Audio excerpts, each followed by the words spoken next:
दयालु श्री परमहंस महाराज की।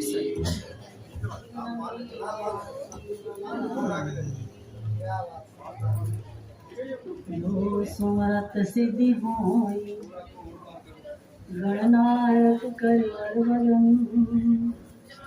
करूँ अनुग्रह सोई बुद्धि राशि सुमन सदन। मूक होई बाचार पंगु चढ़ी गिरिवर गहन, जासु कृपा सदयाल द्रवं सकल कलिवरदन। वंदौ गुरुपद कंज कृपा सिंधु नररूप हरि, महामोहतम पुंज जासु वचन रवि करनि कर। बोल मेरे श्री गुरु महाराज की। जगत वंदे सबके हृदय सम्राट हरघटवासी सबके आराध्य देव सभी भगवान जी के पावन सानिध्य में उपस्थित मंचासीन अनंत श्री विभूषित महामंडलेश्वर श्री स्वामी प्रेमानंद जी महाराज और वंदनीय विज्ञान प्रेमानंद जी महाराज और सब संत समूह, साधु बहने, गुरु महाराज जी की प्यारी साथ संगत, आप लोग बड़ी श्रद्धा पूर्वक भाविक हृदय से गुरु भगवान के पावन श्री चरणों में अपने अपने श्रद्धा सुमन चढ़ाने के लिए आए हैं। यहाँ आने का लक्ष्य हम सबको याद होना चाहिए, क्योंकि गुरुदेव के अवतार का हेतु ही हमारा कल्याण मार्ग है। गुरु महाराज जी ने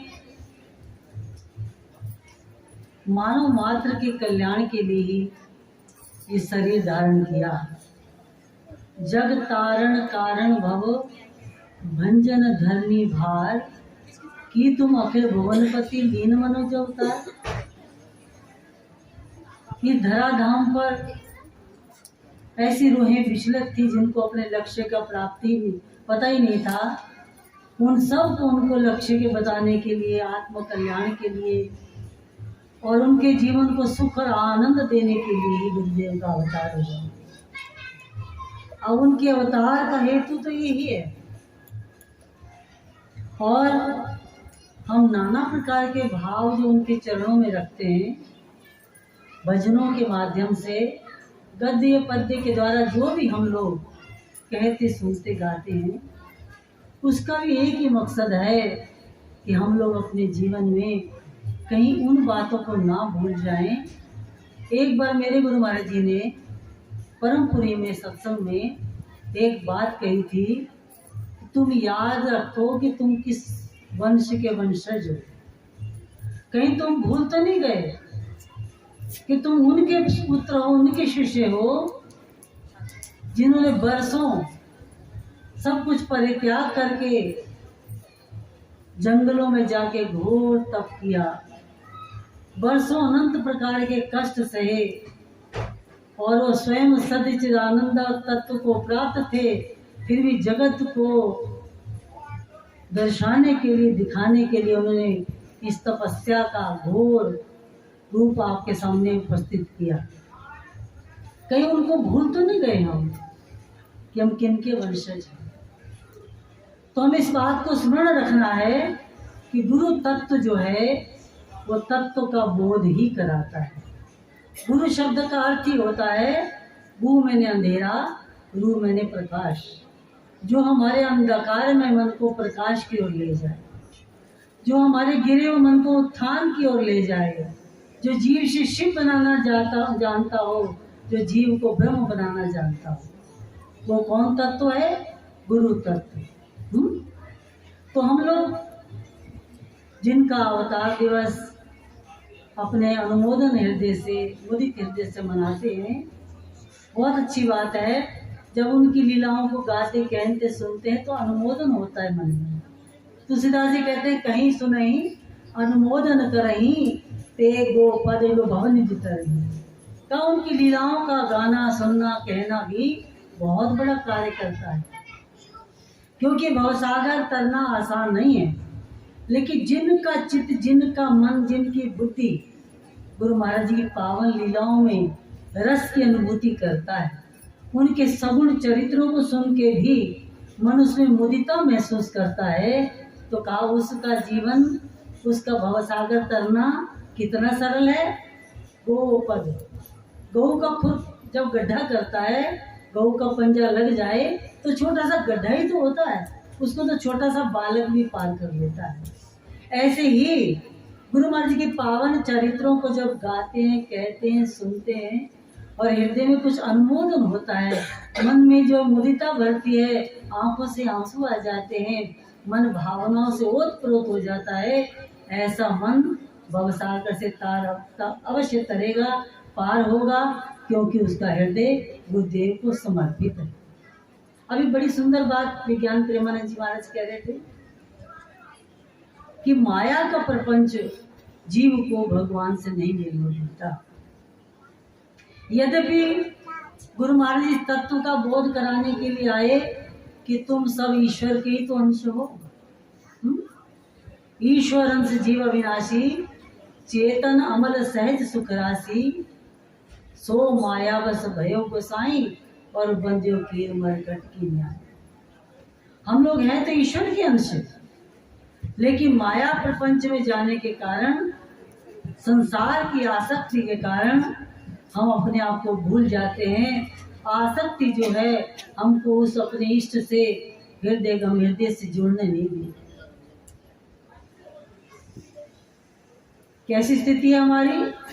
दूसरा ने बड़ा अच्छा विवेचन किया, सो मायावश भयो गोसाई और बंदियों कीर मरकट के न्याय। जैसे बंदर पकड़ने वाले या तोता पकड़ने वाले क्या करते हैं, वो देखते हैं इनकी रुचि किस में है, इनके इंटरेस्ट किस में है। इस तरह से उनका जिसमें रुचि है उसकी व्यवस्था की जाती है। बंदर पकड़ने वाले क्या करते हैं, तंग मुंह की सुराही ले लेते हैं, उसमें चने भर देते हैं, क्योंकि बंदर को चने बहुत प्रिय है। वो जंगल में घूमता फिरता आता है और जब सुराही के करीब पहुंचता है, चने की खुशबू मिलती है तो मन ललचा जाता है उसको प्राप्त करने की। फिर वो क्या करता है, सुराही में हाथ डालता है, अपनी मनपसंद चीज को लेना चाहता है। जब सुराही में हाथ डालता है, चने पकड़ता है, तो चने जब मुट्ठी भर जाती है तो मुट्ठी बाहर नहीं निकलती। सोचता किसी ने पकड़ लिया मुझे, किसने पकड़ा होगा, मैं दूसरे हाथ से छुड़ा लेता हूँ। तो वो दूसरा हाथ भी सुराही में डाल देता है। जब दूसरा हाथ भी डाल देता है तो और टाइट हो जाता मामला, और आसक्तिवश और फंस जाता है, और वो चिल्लाना शुरू करता, पकड़ लिया पकड़ लिया पकड़ लिया पकड़ लिया, किसने पकड़ लिया। अब पकड़ा तो किसी ने नहीं, चने की आसक्ति ने उसको पकड़ा है। अगर दोनों मुट्ठी से चने को छोड़ दे तो हाथ आराम से बाहर आ जाएगा। ऐसे तोता पकड़ने वाले भी करते हैं। तोते की रुचि जो है हरी मिर्च खाने में बहुत होती है। एक फिरकी में जो है हरी मिर्चें बांध देते हैं, तोता आता है, आसक्ति है मिर्च से, मिर्च जैसे पकड़ता है वो घूम जाता तो और कस के पकड़ लेता है। पकड़ने वाले के लिए और आसानी हो जाती है, क्योंकि वो उसको छोड़ना नहीं चाहता, उसको अपना सहारा मानता है। लेकिन पकड़ने वाले बड़े उस्ताद हैं, आते हैं और तोते को पकड़ लेते हैं, बंदर पकड़ने वाले बंदर को पकड़ लेते हैं। तो सो आया बस भयो गोसाई, बंदियों की मरकट की न्याई। किसी ने जीव को बांधा नहीं है, जीव बंधा नहीं है, जीव अपने बंधन से स्वयं बंधा हुआ है। आसक्ति एक ऐसा बीज है जिसमें बंधा हुआ जीव आसानी से छूट नहीं सकता। आसक्ति किसमें है? अविद्या जन संसार के जो कार्य हैं, कर्म हैं, उसमें जीव बंधा हुआ है और छूटना चाहता है। छूटने का मार्ग कौन बताएगा? गुरु महाराज जी कह रहे हैं कि तुम सद चिद आनंद घन चेतन तत्व हो, आत्म तत्व हो, और उसी की प्राप्ति के लिए नर्तन मिला है, लेकिन तुमने आसक्ति बस अपने को संसार में बांध लिया है और छूटने के लिए संसार में उपाय भी तुम्हारे पास है। इसीलिए जब गुरु महाराज जी के पास जाते हैं तो महाराज जी कहते हैं तन मन धन मुझको दे दो, है ना। तन के द्वारा क्या करोगे, जैसे महात्मा जी भी कह रहे थे ममा अर्पितो मन और बुद्धि, तो अपने मन और बुद्धि को मुझे दे दे, मैं इसके द्वारा तेरा कल्याण कर दूंगा। तो जब तन मन धन गुरु को अर्पण किया जाता है तो गुरु बदले में क्या देता है, वो तत्व का बोध कराता है जो तुम्हारा अपना स्वरूप है। हमारा स्वरूप क्या है, सच्चिद और आनंद है। इसीलिए आपस में मिलते तो कहते जय सच्चिदानंद है। इसीलिए तो कहते हैं, याद दिलाते हैं कि हम ये शरीर नहीं है, हम मन बुद्धि नहीं है, हम सच्चिदानंद तत्व हैं। उसी की प्राप्ति के लिए गुरु महाराज जी ने हमको मार्ग दिया है और गुरु महाराज जी के अवतार का हेतु भी यही है। हेतु को भूल करके हम लोग केवल अपने अनुभव और दूसरी बातों में रह गए तो लक्ष्य की प्राप्ति नहीं होगी। और महाराज जी ने तो कहा कि लक्ष्य की प्राप्ति कराने हम आए थे, लेकिन हमारी बात दुनिया की समझ में नहीं आई। इसलिए भाई अब बहुत कुछ कह दिया, अब समझ आ जाए तो बहुत अच्छी बात है, नहीं तो इस यत्न में लगे अवश्य रहना है कि कभी न कभी हम अपने लक्ष्य में अपने गुरुदेव के बताए मार्ग में सफल होंगे। ये भावना, ये कामना भी बड़ी सुंदर है। इसलिए नीति का वचन है कि मार्गे मार्गे जायते साधु संगो संगो संगो श्रुते कृष्ण कीर्तो कीर्तो नसदाकार विरतो विरतो सच्चिदानंद भाषा। तुम्हें मार्ग मिल चुका है। कौन सा मार्ग, सच्चिदानंद तत्व का। मार्गे मार्गे जायते साधु संग, साधुओं का संग, गुरु का संग मिला हुआ, और यहाँ तुम भगवत कीर्ति सुनते हो।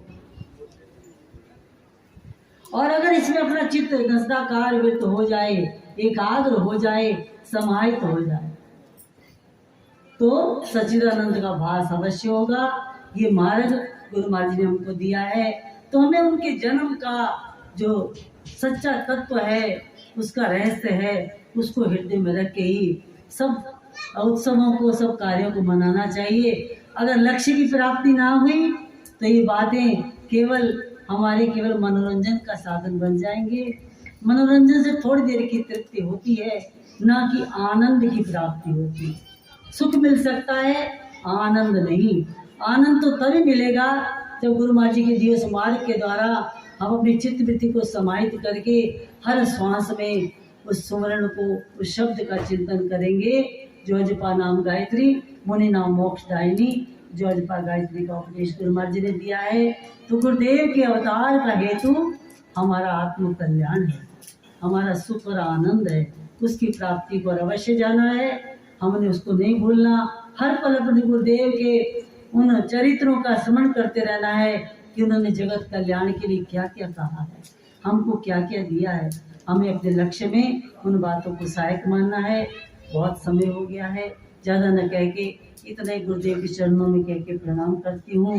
बोलो आनंद कंद सच्चिदानंद भगवान, बोल मेरे श्री गुरु महाराज।